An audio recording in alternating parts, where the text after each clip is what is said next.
Hello, everyone.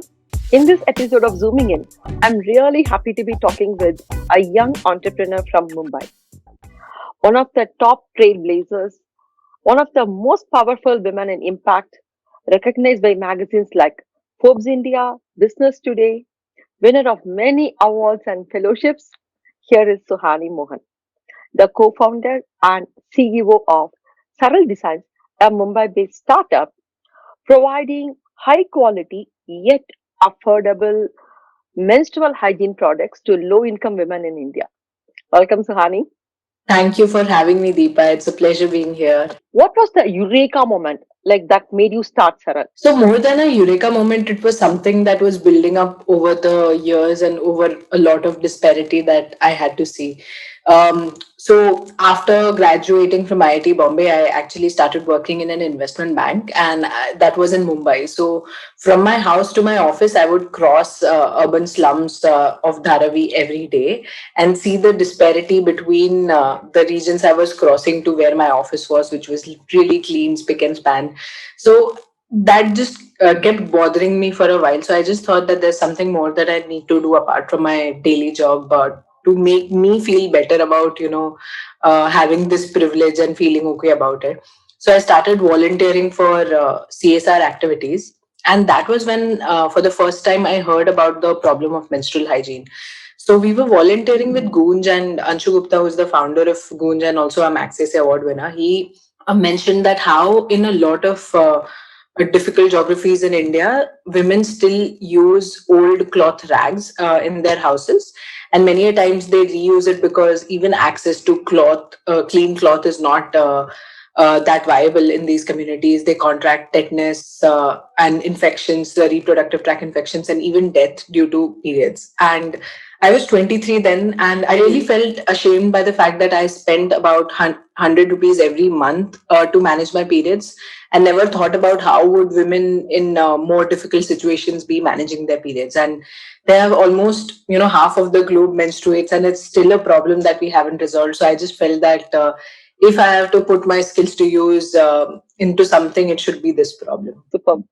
So, what is this name, the significance of the name Saral? So what we thought was a lot of times we try to complicate solving really complex problems, but the solutions might be simpler than how we assume. And saral in Hindi means simple, or in Marathi it means straight. So basically, we're looking at like simple solutions for solving complex social problems. What's your brand name? So our sanitary napkin brand name is called Active Ultra Healthy Hamesha. So it's a combo word. We wanted to keep it a simple English word that can be pronounced very easily in tier 2, tier 3 towns, or where probably English is not a language which is taught in school. So we wanted to make it simple so that everyone can say it very easily. So, it's available throughout India, Suhani? So Active primarily is available on like e-commerce platforms, so you can actually buy it from anywhere on Amazon, Flipkart, etc. But through retail stores, it's primarily available in Maharashtra. We have a slightly different model where we have manufactured these machines to produce sanitary napkins. We set this up with the help of local entrepreneurs and nonprofits in different parts of the So, country. is it a franchisee model or is it different? It's not a franchisee model. So basically, if you're an entrepreneur in any part of the country and you want to start your own sanitary napkin business, you can purchase this machine from us. We call it a business in a box because apart from the machine, we provide you with the raw materials, the training. In fact, the training not just to run the machine, but also to create a market. How do you create awareness in communities about menstrual hygiene? So everything that is required for you to be successful. The reason why we don't insist on a franchisee model or insist on a common brand is that firstly we don't want to charge royalty because we know that that royalty will eventually go to the woman consumer who needs that low cost pricing. So we don't want any overheads to come on her. Secondly, it also allows different people to own their brand. So basically, there could be brand names in different languages. Like Saral is a Hindi language name. In South India, you can have a different name. In Assam, you can have a different name, and that could relate more to the community. You can also look at different pricing prices of the products. If you're going really deep into communities where affordability is a major challenge, you can Mm-hmm. actually reduce the price further as well. So that allows some customization as per the community. Oh, that's really awesome. So, how many such what do I say units are there? How many people have bought from you guys? So there are 35 units in India, and there are six more countries like Bhutan, Bangladesh, Sri Lanka, Afghanistan, Rwanda, South Africa, where our machines have also been sold. Oh, wow! So you've gone truly international. It's a fairly global problem that we are dealing with.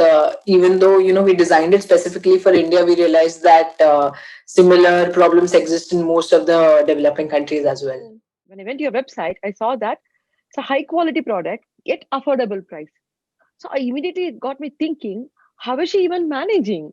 So I really would like to know the secret of it now.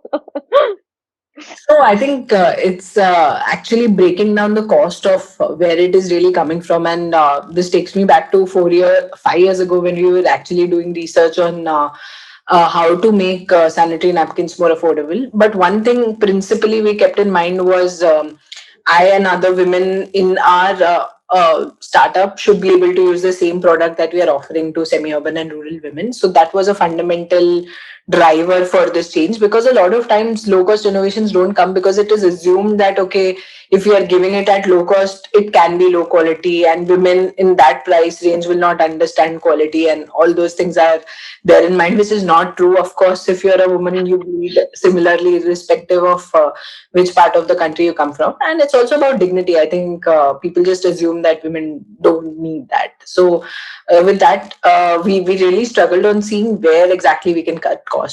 So what we try to do is there are a lot of marketing features, and there are some real features. So we have tried to reduce the cost by removing some of these features which are not essentials, and also sometimes lead to allergies and complaints from women. So basically, this product has no additional perfume, fragrance, or color, because all these are like Mm. marketing features and not really lead to absorption. And through our survey, we realized that absorption and leakage are the two major important features that everyone wants in a pad. So we have not compromised on that. So the quality of the raw materials which are used in absorbency are the same as multinational brands. So that's something we have kept constant. A few more innovations that we have done, which is not there in any other low cost product, is having like a paper based release paper. So the sticker that is there is a full length paper, so you can use the same paper for disposing your sanitary napkin, so you don't have to like look out for a newspaper or some other way to dispose it. We have tried to bring in all the premium features and try to price it at half the value. So when I first heard about you, Suhani, to be very honest, I couldn't help thinking about Murugananda Marunachalam. Okay, and after the movie Padman, everyone knows who he is. So, what is the, I mean, the similarities or the difference between your startup and his? Right. I think Mr. Muruganathan has a very inspiring personal story, and taking it to the extreme of actually wearing a pad himself to be the first user Right. is so I think is so inspiring to have that much zeal towards solving a problem. So really hats off to him. I think a few similarities and differences would be that the similarity is primarily the model where we look at involving local women in production is something that is common, and the fact that the dedication to actually bring down the price of the sanitary napkin eventually for rural women. So that's Mm. similar, but in terms of the other economics and business model, it is slightly different. But being the first man, I think we need to salute him. Absolutely, I think I think the fact that there is a movie behind him, he has also received a Padma Shri. I think he was also on Times 100. So definitely, I think he, and in fact, the movie also has played a huge role in creating awareness about menstrual hygiene, and even like low cost manufacturing. A lot of people call us that they saw the movie Padman, they googled and then they found us, and then they found the machine that they wanted at this scale, and that's how they came. So irrespective of whether the model is different, I think overall for the entire hygiene sector, there's a lot of awareness that has been created because of the movie.